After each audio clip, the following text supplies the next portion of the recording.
warahmatullahi wabarakatuh. Salam sejahtera untuk kita semuanya. Perkenalkan, nama saya Hendra Saputra, dosen program studi D3 Pengolahan Hasil Perkebunan Politeknik Kelapa Sawit Citra Widya Edukasi di Bekasi, Jawa Barat. Pada kesempatan kali ini, saya akan mendeskripsikan mata kuliah Kimia Umum sebagai bukti kerja penerapan Tridharma Perguruan Tinggi bidang pengajaran. Adapun metode pembelajaran yang saya pakai yaitu metode ceramah dan diskusi serta metode eksperimen. Metode ceramah itu sendiri dilakukan dengan cara penyampaian informasi secara lisan kepada mahasiswa di ruang kelas. Sedangkan untuk metode diskusi dilakukan dengan cara mengedepankan aktivitas diskusi mahasiswa terhadap pemecahan masalah suatu topik pembelajaran. Sedangkan untuk metode eksperimen di sini akan dilakukan kegiatan praktikum di laboratorium kimia. Untuk mata kuliah Kimia Umum diberikan kepada mahasiswa baru dengan bobot penilaian 3 SKS. Capaian yang diharapkan dari mata kuliah kimia ini di mana mahasiswa harus mampu menguasai konsep tentang dasar ilmu kimia, konsep perhitungan kimia, konsep penentuan jenis larutan, konsep cara analisis kualitatif dan kuantitatif, serta terampil dalam menggunakan peralatan di laboratorium kimia. CPMK yang diharapkan di mana satu, mengetahui keterkaitan materi kimia umum terhadap teknologi pengolahan kelapa sawit. Yang kedua, memahami konsep teoritis kimia yang digunakan dalam praktik di laboratorium. Serta yang ketiga, mengaplikasikan konsep kimia dalam praktikum di laboratorium. Adapun sub CPMK yang dilakukan bisa diamati pada gambar tersebut. Nah, deskripsi mengenai mata kuliah ini di mana akan dibahas mengenai dasar ilmu kimia, materi dan perubahannya, stoikiometri ataupun perhitungan kimia, senyawa dan larutan kimia, reaksi asam dan basa, reaksi redoks atau kita kenal dengan reduksi oksidasi, dan kimia hidrokarbon beserta turunannya.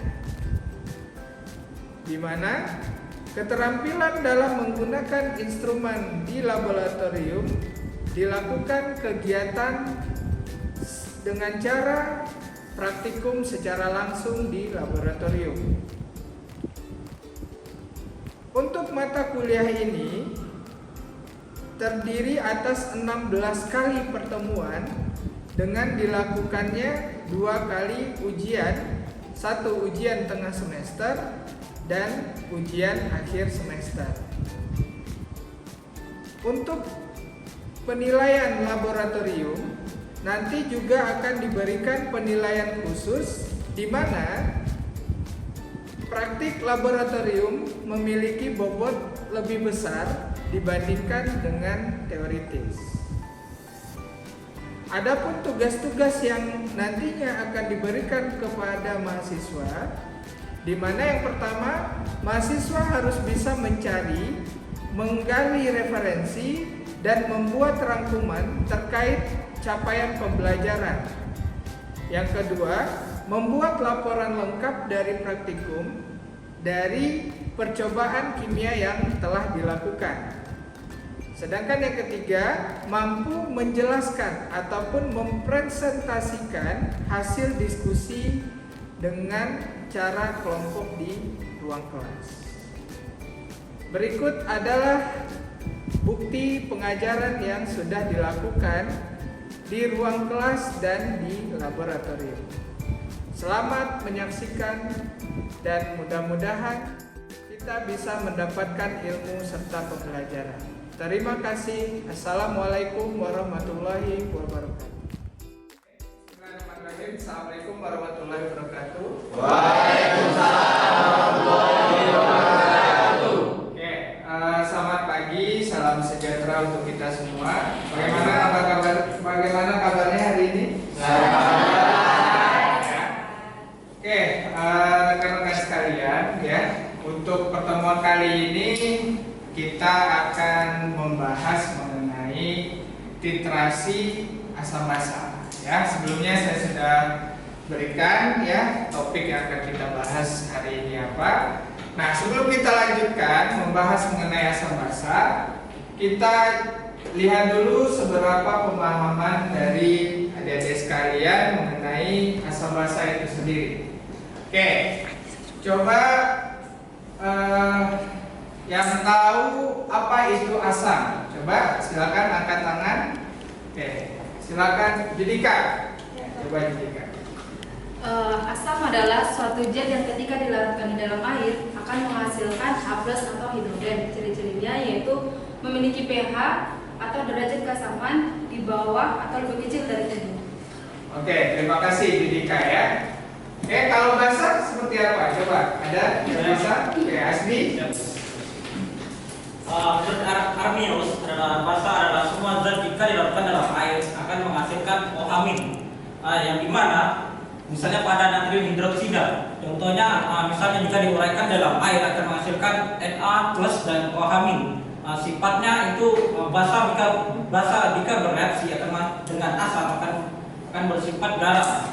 Sifatnya bisa diraba, akan terasa licin. Sedangkan jika dirasa akan terasa pahit. Basa juga dapat diuji menggunakan kertas lakmus. Jika basa menggunakan kertas lakmus biru akan menghasilkan warna biru. Sedangkan basa jika menggunakan kertas lakmus merah akan menghasilkan warna biru. Terima kasih. Oke, kita kasih yang disampaikan ya. Ada asam, ada basa, ada ciri-cirinya juga, kemudian penjelasan mengenai bagaimana reaksinya berdasarkan kertas lakmus ya dan lain sebagainya. Oke, kemudian kalau bicara titrasi ya, jadi topik kita hari ini itu apa? Titrasi. Titrasi asam dan basa. Oke, titrasi asam dan basa. Ada yang tahu kira-kira seperti apa itu titrasi asam basa? Oke, silakan. Oke, Dian, silakan Dian. Ya. Jadi titrasi itu adalah suatu analisa volumetri untuk menentukan kadar asam atau basa suatu cairan.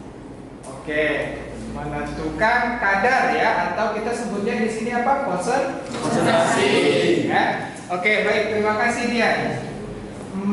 Sebenarnya untuk titrasi asam basa ini ya, karena kita fokusnya adalah di pabrik kelapa sawit ya. Kira-kira ada yang tahu pemanfaatannya atau pemakaiannya dipakai di mana sih?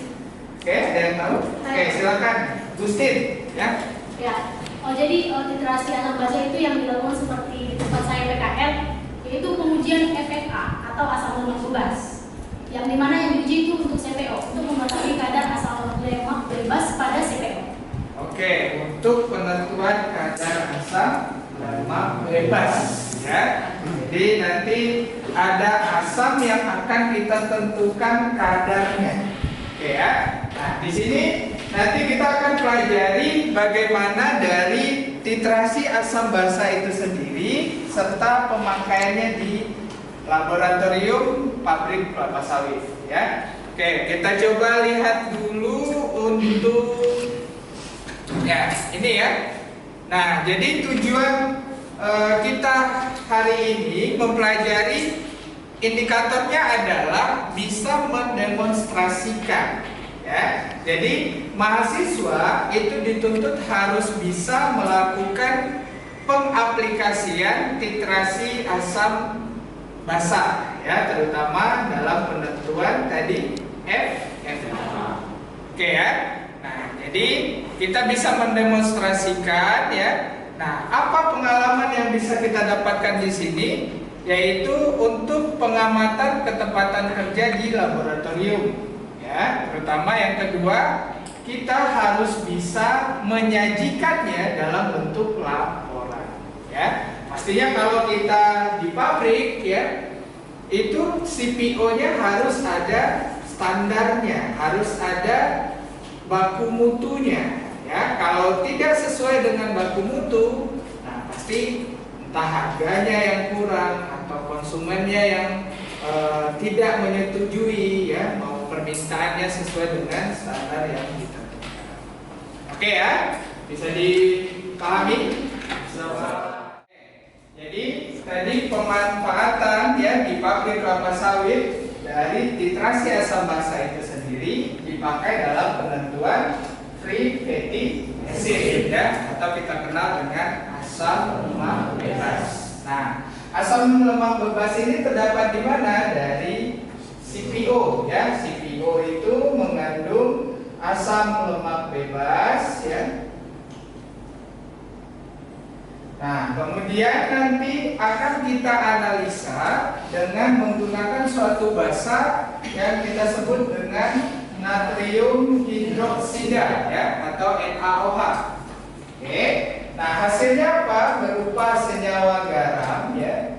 Nah, garamnya garam apa? Yaitu garam dari Na+ dengan si asam lemaknya. Oke. Nah, ditambah dengan H2O atau air, ya. Nah, kemudian selanjutnya, apa sebenarnya yang mau kita tuju dari titrasi asam basa itu sendiri adalah titik ekivalen. Apa sebenarnya titik ekivalen itu? Adalah saat jumlah mol, ya, jumlah mol dari H+ setara dengan mol OH- dari larutan yang bersifat netral. Nah, maksudnya seperti apa, Pak? Di asam lemak, ya, contoh misalkan asam palmitat, ya, yang kita tahu banyak terkandung di dalam CPO. Nah, kalau asam palmitat, ya, C15, ya, kemudian ada COOH, ya. Nah, jadi di sini menghasilkan H+, ya. Kemudian itu pastinya ada ion Na+ dan OH-.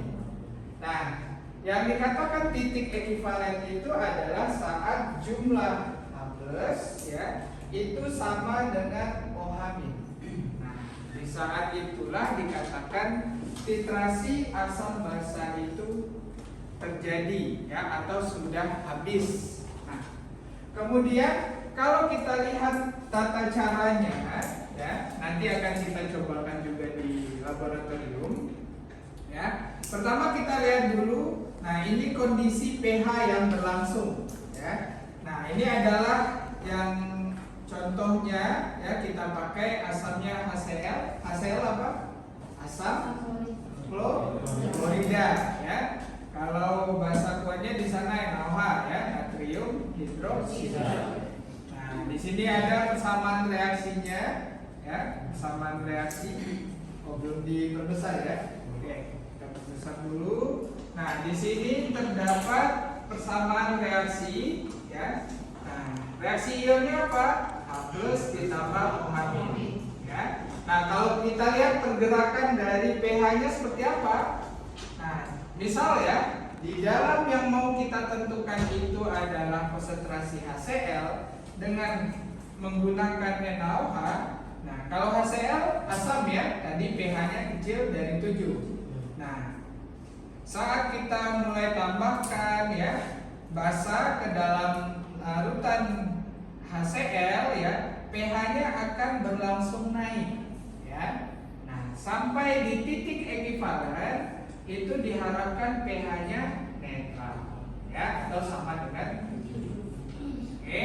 Nah, jadi kalau sudah berlebih, apa yang terjadi? Pasti pH naik ya, karena NaOH yang banyak di dalam larutan.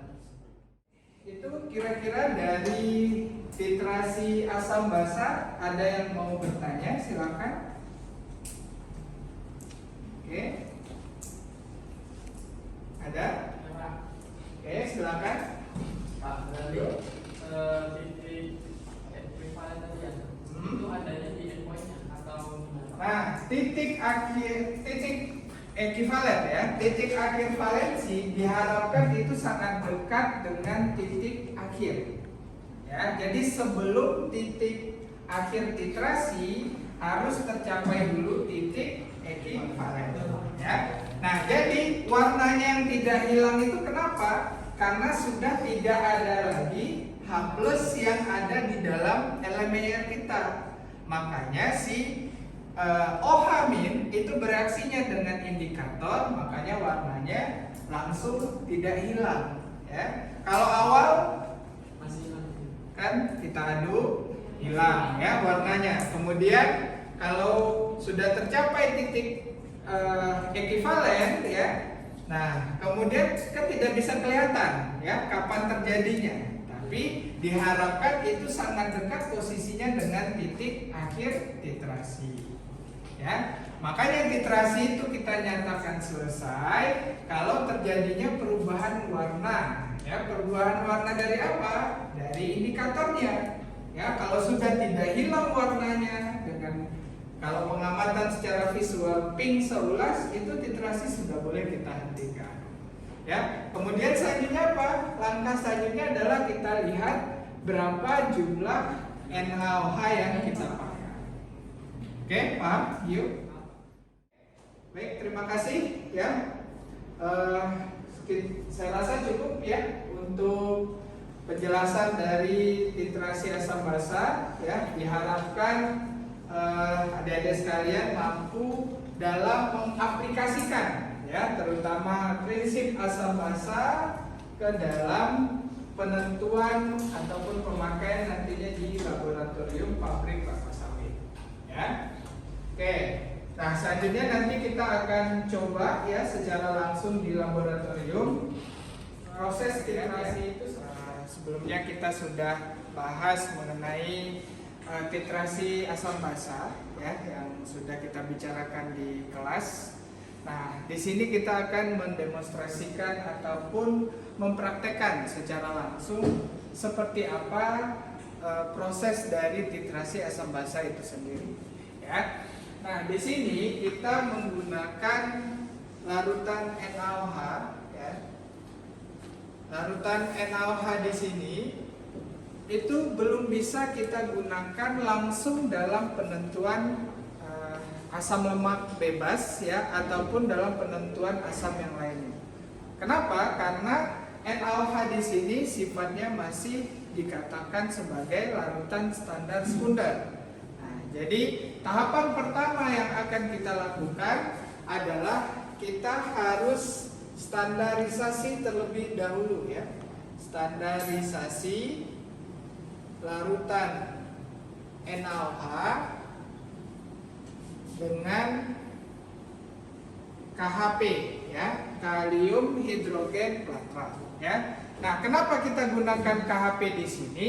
Karena KHP sifatnya lebih stabil ya, kemurniannya lebih tinggi dan biasa digunakan dalam penentuan konsentrasi sebenarnya dari larutan standar NaOH yang kita pakai. Nah, seperti apa tahapan yang akan kita lakukan? Yang pertama itu timbang dulu ya, kita timbang KHP-nya 0,2 gram ya, 0,2 gram KHP. Nah, dan jangan lupa nanti saat penimbangan tetap dicatat dan sampai ketelitian 4 angka di belakang koma. Ya, karena kita menggunakan di sini adalah timbangan analitik. Oke. Kemudian setelah kita timbang KHP, kita larutkan dengan aquades ya.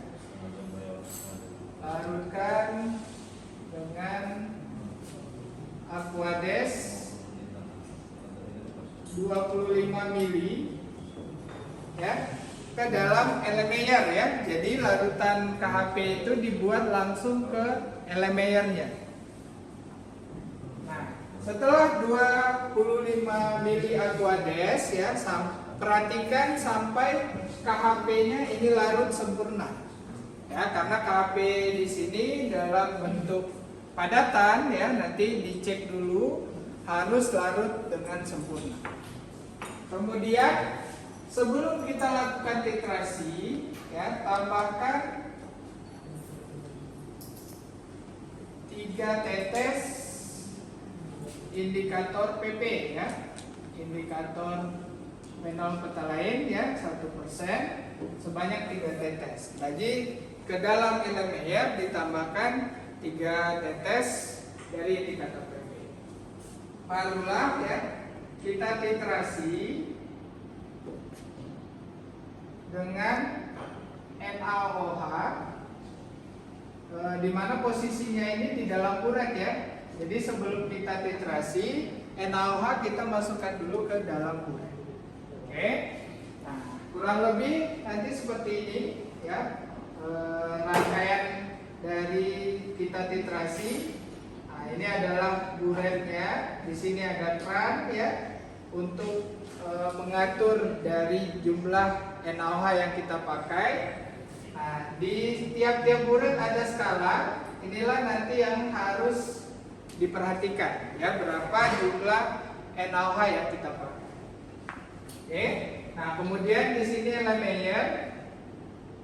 Nah, untuk mencek perubahan warnanya, oh mana sih yang dikatakan titik akhir titrasi itu atau saat perubahan warnanya tidak hilang ya. Jadi nanti di bawah Erlenmeyer ya ditaruh kertas putih ya, ditaruh kertas putih. Nah, ini membantu visual kita dalam mengamati perubahan warna. Oke, kalau sudah terjadi perubahan warna ya yang tidak hilang setelah kita aduk, berarti titrasi sudah bisa kita hentikan. Kemudian baru kita catat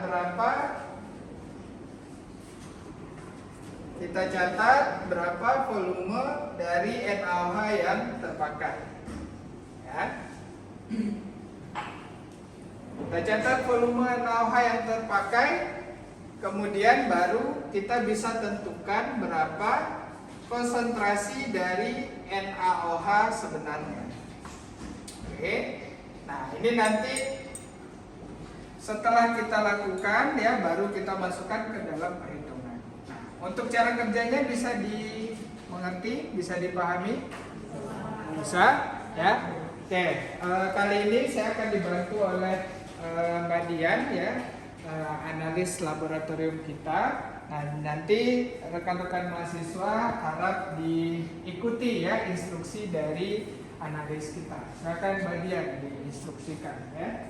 Kelompok 1 bawa kaca anodinnya ke depan ya, sama spatula. Kita nimbang tahap itu dulu. Kelompok 2, beker gelasnya dibawa ke depan, ambil NaOH ya. Ayo.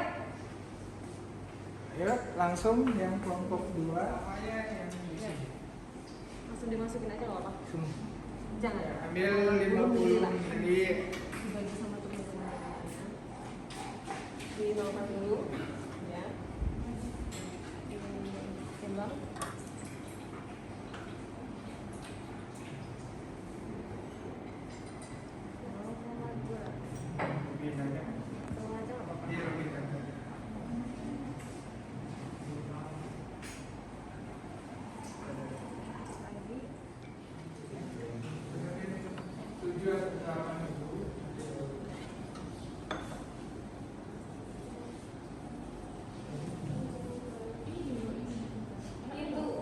Yang panjang, nah, yang buat ngasih panjang.